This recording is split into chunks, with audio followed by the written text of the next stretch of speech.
Hello guys, मैं हूं कृष्ण कुमार और आप हैं मेरे साथ मेरे YouTube channel the Gurukul learning पर। अभी अभी आपको मैं बीपीएससी फेज 2 जो एग्ज़ाम होने वाली है उसका नोटिफिकेशन आने वाला है, उसके बारे में मैं अपडेट दे रहा हूँ। अगर आप किसी भी टीचिंग एग्ज़ाम की तैयारी कर रहे हो, इवन आप DSSP हो, EMRS हो, बीपीएससी हो, इसके अलावा आप एसएससी की तैयारी कर रहे हो, बैंकिंग कर रहे हो, सीजीएल का कर रहे हो या किसी पीसीएस कर रहे हो, मैं करेंट अफेयर्स भी पर डे मैं अपने चैनल पर डालता हूँ। तो आप मेरे साथ 5-7 मिनट का जो वीडियो है उसको आप देखिए, और ये वीडियो जो आपको आप किसी भी कंपटीशन की तैयारी कर रहे हो उसमें काफ़ी मददगार साबित होगा। मैं अभी जो आपको बताने जा रहा हूँ, अभी फेज जो फर्स्ट था उसमें जो पेपर हुआ था, आपको पता है ज्वाइनिंग की प्रक्रिया काफ़ी तेज़ हो गई है पीआरटी के लिए, और डॉक्यूमेंट वेरिफिकेशन ऑनलाइन वहाँ पर होने वाला है। और उसमें जो भी फर्जी लोग होंगे ऑनलाइन में, इवन उन्होंने एग्ज़ाम पास कर लिया हो लेकिन उनको सफलता नहीं मिली या उन्होंने फर्जी डॉक्यूमेंट्स डाला हो, ऑफलाइन में तो चल जाता है लेकिन ऑनलाइन में वो नहीं चलेगा फिर। तो अगर आपने पीआरटी का पेपर भी दिया था आपने और उसमें आपका नाम आया हुआ है, तो सारे डॉक्यूमेंट्स को आप अच्छी तरह से अपने पास रख लें, और जिस भी दिन आपको वहाँ पर जो बायोमेट्रिक ऑनलाइन जो वहाँ पर वेरिफिकेशन है उसमें आप शामिल हो। हाँ, अगर आप लोगों में से किसी ने सीटेट अभी पेपर दिया था, क्लियर हो गया है, साथ साथ आपने पीआरटी का एग्ज़ाम भी क्लियर कर लिया है बिहार का, तो क्या है कि डिजी लॉकर में आपका सीटेट का जो मार्कशीट है और जो सर्टिफिकेट वो आया नहीं है, लेकिन ये है कि 2-3 दिन के अंदर में वो भी आने की संभावना है। आप अपने आधार कार्ड से लिंक कर लें डिजी लॉकर को, उसमें क्या होगा ना, आपका मार्कशीट भी आ जाएगा, सर्टिफिकेट भी आ जाएगा, प्लस उसका हार्ड कॉपी भी निकलवा कर रख लें आप। तो अभी आपको लेटेस्ट में जो आपको बताने जा रहा हूँ, जो बीपीएससी टीचर रिक्रूटमेंट एग्ज़ाम है सेकेंड फेज का, उसका जो अपडेट है वो ये है कि 20 जो अक्टूबर है 2023 को नोटिफिकेशन आने वाला है इसके संबंध में।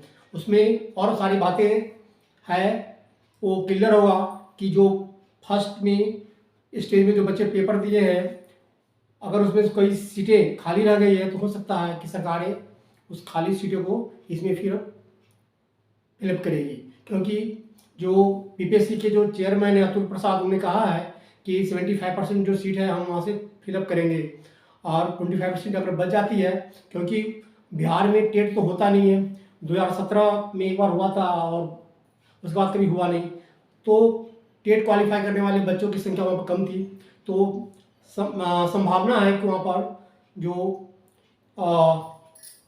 6 to 8 का जो टीचिंग का पोस्ट था वो खाली रह जाए।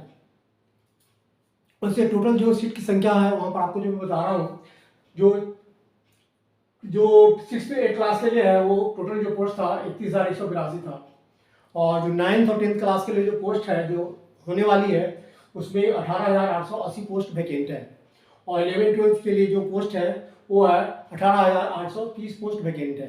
आपको सैलरी की बात बता दूं कि जो सैलरी मिलेगा बीपीएससी के जो एग्जाम क्लियर करेगा और उनका जो सिलेक्शन होगा, सैलरी क्या है, आपको ग्रॉस सैलरी जो आपके हाथ में आने वाली है 49,050 रुपये की ग्रॉस सैलरी मिलेगा, जो 6ठी से 8वीं क्लास के बच्चों को पढ़ाएंगे, और जो टीजीटी है उनको 53,970 रुपये का ग्रॉस सैलरी मिलेगा, और जो पीजीटी है उनको 55,610 रुपये का ग्रॉस सैलरी उनको मिलेगा।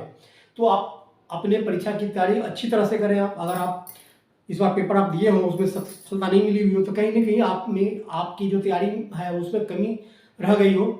होता क्या है कि बच्चे तैयारी करते हैं लेकिन प्रैक्टिस सेट जो है वो नहीं इस्तेमाल करते हैं। आप पेपर से 15 दिन पहले आप कम से कम 10 से 15 प्रैक्टिस सेट जरूर करें आप। इससे क्या होता है, जो टाइम मैनेजमेंट है आपका हो जाता है, और फिर आप जब पेपर में जब बैठते हैं उसमें जो टाइम का जो समस्या होती है, प्रॉब्लम, वो खत्म हो जाती है, आपकी स्पीड बनी रहती है। इसलिए प्रैक्टिस से करना जरूरी होता है।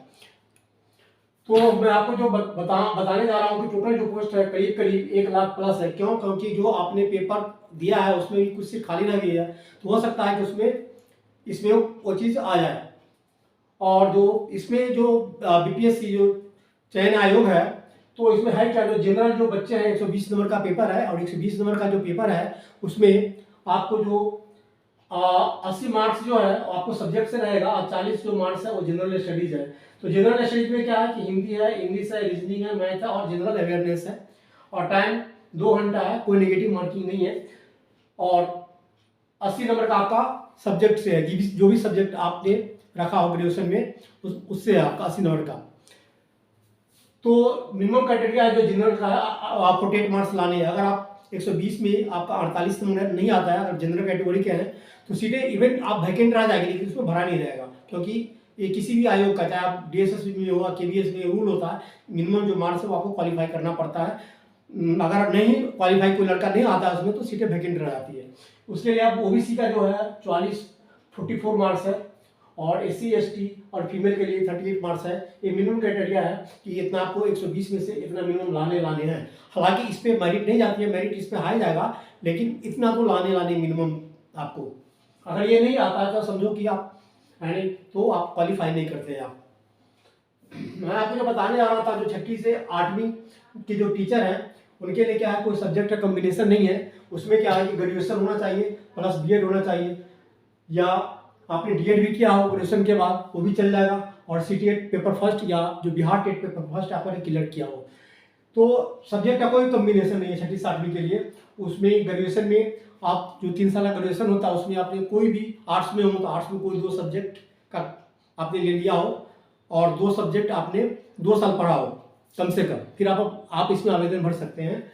और जो बीएड है, बीएड में 50% जनरल के लिए है, ग्रेजुएशन में 50% जनरल के लिए है। लेकिन अगर यही आप कोई रिजर्व कैटेगरी में आते हैं, जैसे कि एससी एसटी जो है, यानी रिजर्व कैटेगरी में ओबीसी है, तो उनको 5% का रिलैक्स मिलता है उसमें। तो इसी स्थिति में उनको 45% पर क्वालिफाई करना होता है, चाहे इवन ग्रेजुएशन हो या बीएड हो, इतना उनको लाने। अगर इतना मार्क्स नहीं है तो फिर आप फॉर्म अप नहीं फिलअप कर सकते हैं रिजर्व कैटेगरी में भी।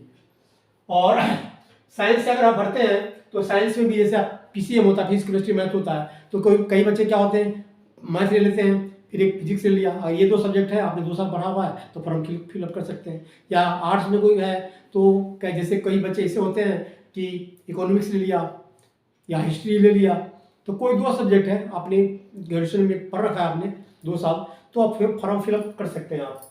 तो यही है, इसमें कोई सब्जेक्ट कॉम्बिनेशन नहीं है।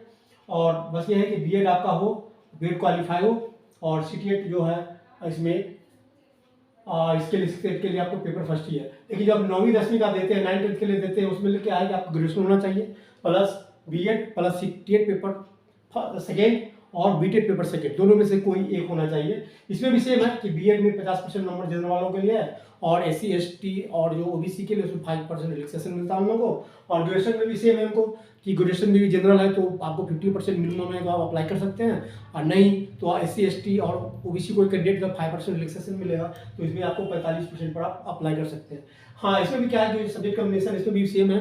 अगर आप साइंस से हो तो कोई भी जैसे कि आपने मैथ रखा हो, केमिस्ट्री रखा हो, तो आप 2 साल आपने पढ़ा है तो फॉर्म फिलअप कर सकते हैं। या आर्ट्स वाले कोई 2 सब्जेक्ट रखा हो, यानी कि जैसे कि कोई हिंदी रखा हो, या और एक सब्जेक्ट आपने पॉलिटिकल साइंस पर रखा हो, तो फिर फॉर्म फिलअप कर सकते हैं। 3 साल की ग्रेजुएशन में मतलब कोई 2 सब्जेक्ट हो जो आपने 2 साल पढ़ा हो तो फिर फॉर्म फिलअप कर सकते हैं। तो ये है। लेकिन लैंग्वेज के जो स्टूडेंट है, जैसे कि आप हिंदी है, इंग्लिश है, संस्कृत है, या बांग्ला है या उर्दू है, उसमें क्या होता है ना, लैंग्वेज को जो टीचर होते हैं तो वो जो जिस सब्जेक्ट में लैंग्वेज करते हैं उनका वो रहेगा प्लस एसएसटी में बहुत सारे आ जाते हैं। एसएसटी में जो पॉलिटिकल साइंस हुआ, हिस्ट्री हुआ, इकोनॉमिक्स हुआ, ऐसे बहुत सारे सब्जेक्ट हैं कि उसमें कोई भी उन्होंने ले लिया हो तो एसएसटी में सीटीएट पेपर सेकेंड ऑर्डर क्लियर किया हो तो फॉर्म फिलअप कर सकते हैं लैंग्वेज वालों के लिए। हाँ, ये आपको मैं जो बताने जा रहा हूँ, नई शिक्षा नीति जो लागू हुआ 2020 में, उसके अनुसार है। अगर 2020 से पहले का जो है, और उन्हें पहले क्या था कि पहले लोग जो नई शिक्षा नीति है उसमें क्या है कि आपने ग्रेजुएशन में 2 साल आपने कोई भी सब्जेक्ट पढ़ा हो तो आप फॉर्म फिल कर सकते हैं। लेकिन पहले जो शिक्षा नीति थी ना उसमें क्या था कि आप ग्रेजुएशन में 3 साल कोई 2 सब्जेक्ट आपने पढ़ा है तो आप फॉर्म फिल कर सकते थे, है नहीं? तो ये थोड़ा अंतर है, उससे कोई फर्क नहीं पड़ता। पहले के जो स्टूडेंट्स हैं तो भी फॉर्म फिल कर सकते हैं, और जो अब जो शिक्षा नीति है उसमें तो कहा ही गया है, उसके लिए कोई बात नहीं है। और जो आपको बताने जा रहा हूँ, आपको जो आप पढ़ाई करेंगे आप, तो जो जनरल जो आप ये पढ़ते हैं, जो आप जीएस पढ़ते हैं, उसी स्थिति में क्या है ना, आप एनसीईआरटी की बुक्स को प्रेफर करें। जैसे कि आप जो 10th है या 12th का तक जो भी एनसीईआरटी की बुक्स है या एससीईआरटी की बुक्स है, जिस भी स्टेट से आप बिलोंग्स करते हो तो वहाँ पर एससीईआरटी की बुक चलती है, तो या एनसीईआरटी की बुक्स हो तो वहाँ से आप उस चीज़ को कवर करें। पहले जो आपका सब्जेक्ट है 80 नंबर का जो सब्जेक्ट है वो तो आपको ग्रेजुएशन हुआ या आपने पीजीटी के लिए किया है तो आपने जो मास्टर डिग्री किया है वहाँ से आप तैयारी करेंगे अपने अपने सब्जेक्ट का। तो ये है, प्लस आपको जो नोटिफिकेशन है जो 20 अक्टूबर तक आने की संभावना है, और नवंबर में एग्ज़ाम होने की आपकी संभावना है, पूरी नवंबर में एग्ज़ाम हो जाएगी और दिसंबर में इसका रिजल्ट आउट हो जाएगा, और जनवरी में नियुक्ति पत्र दे दिया जाएगा। क्यों? क्योंकि आपको पता है कि लोकसभा का चुनाव होने वाला है और फरवरी से जो प्रोसेस है वो चालू हो जाएगा, आचार संहिता लागू हो जाएगा। इसीलिए सरकार हर संभव कोशिश करेगी कि आपकी जो वैकेंसी निकली है उसको पूरी तरह से वैकेंसी को रिजल्ट निकाल करके नियुक्ति दे, ताकि लोग उनको वोट दे सके। तो सरकार को होता है कि 5 साल में जब लोकसभा का चुनाव होता है, विधानसभा चुनाव होता है, तो सरकार को ये होता है कि लोगों को अगर हम नियुक्ति देते हैं तो हमें वोट देगी, है नहीं?